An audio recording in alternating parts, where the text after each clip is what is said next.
Welcome to The Explainer. Today, we're literally putting on our expert investment analyst hats and running NPK International through a brutal valuation gauntlet. We're not just glancing at stock charts here. We're applying the exact, uncompromising methodologies of Wall Street's greatest legends, Warren Buffett, Peter Lynch, and Benjamin Graham, alongside hard, mathematical modeling to see what this stock is truly worth. Here's our roadmap for today. We'll do a quick snapshot of NPK's financials, run the stock through the qualitative and quantitative lenses of Buffett and Lynch, put it up against Benjamin Graham's strict intrinsic value formula, and then we'll build out a hard discounted cash flow and comparable company analysis. All right, part one, the snapshot and financials. Let's see exactly what we're working with before we let the gurus tear it apart.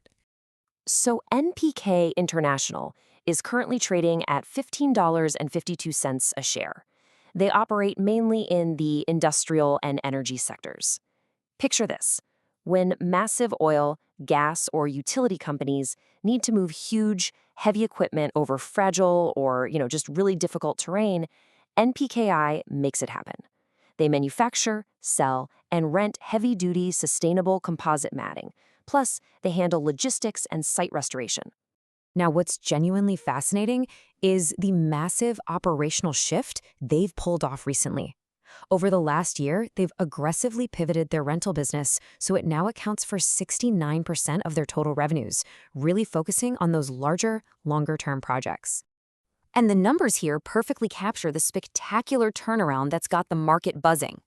NPIK swung from a staggering $150.3 million net loss in fiscal year 2024 all the way to a $38.9 million profit in 2025.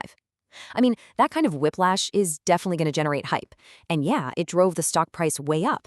But as analysts, we have to ask the hard question. Does one single year of profitability actually justify paying over $15 a share? To figure that out, we're moving to part two. Let's bring in our first two heavyweights, Warren Buffett, the king of intrinsic quality, and Peter Lynch, who's all about categorizing companies to find growth at a reasonable price. Starting off with the Buffett lens. So Buffett wants a clear economic moat, manageable debt, and consistent owner earnings. And you know what? NPKI actually passes a few of these tests with flying colors. They definitely have a growing moat with their rental dominance, their return on equity has bumped up to a solid 11.1%, and their debt, highly manageable. We're talking a debt-to-equity ratio of practically nothing, just 0.03. Plus, their owner earnings, which we're approximating here using their $26.3 million in free cash flow, are pretty strong. But here's the catch. Buffett absolutely demands consistency. Having one profitable year right after a nine-figure loss, their earnings consistency is dangerously weak. The Oracle of Omaha would demand a massive margin of safety before touching a history this spotty. He wants a sure thing, not a roller coaster. Now let's pivot to Peter Lynch. His framework looks at NPKI totally differently. Lynch wouldn't even try to label this a consistent earner. He'd classify this as a classic turnaround or cyclical play, especially given that huge earnings swing and its deep ties to the highly cyclical oil and gas sector. Lynch is also obsessed with the PEG ratio, price to earnings relative to growth. Right now, NPKI's trailing PE ratio is sitting way up there around 34. For Lynch to even consider justifying a multiple that high, the future growth has to be absolutely explosive and sustained. But there's one vital question Lynch always asks when he's looking at a turnaround story. If things are really getting so much better, are the insiders actually eating their own cooking? Are the executives buying the stock? Well, the data tells a pretty chilling story for Lynch's framework. Over the last 6 months, insiders at NPKI have sold stock 8 separate times and bought exactly 0 shares. Zilch.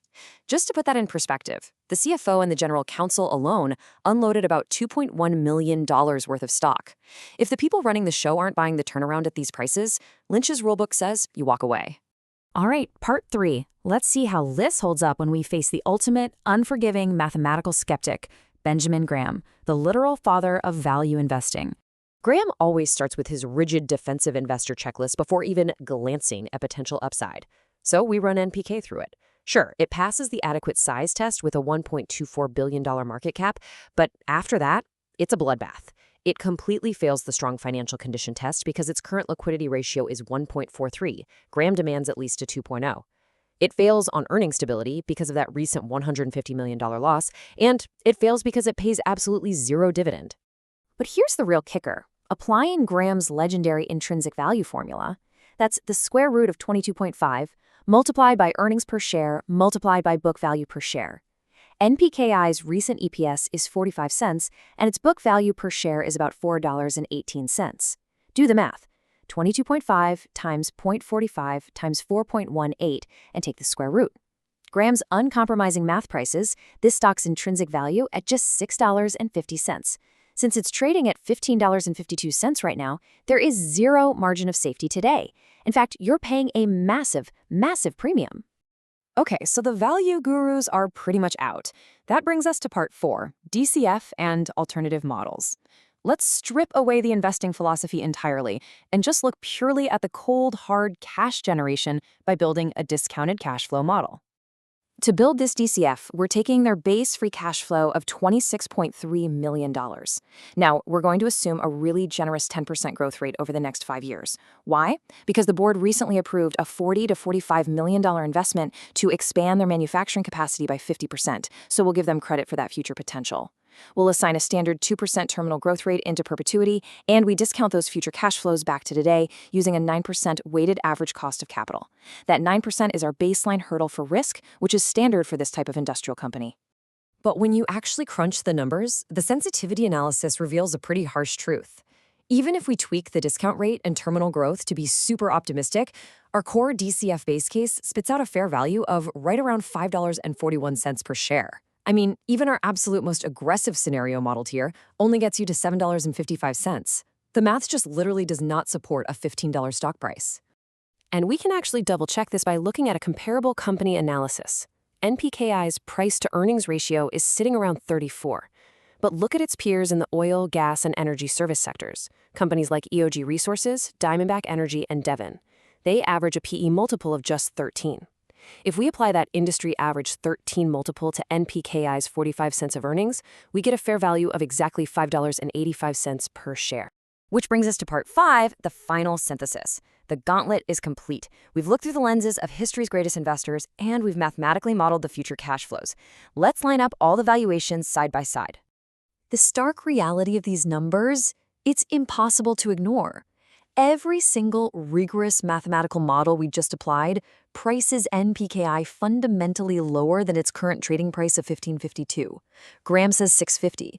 The discounted cash flow says $5.41. The peer comparables say $5.85. So let's summarize what we've found here. To be fair, the operational turnaround is a genuine strength. Slingshotting from a massive loss to a $38 million profit is no joke.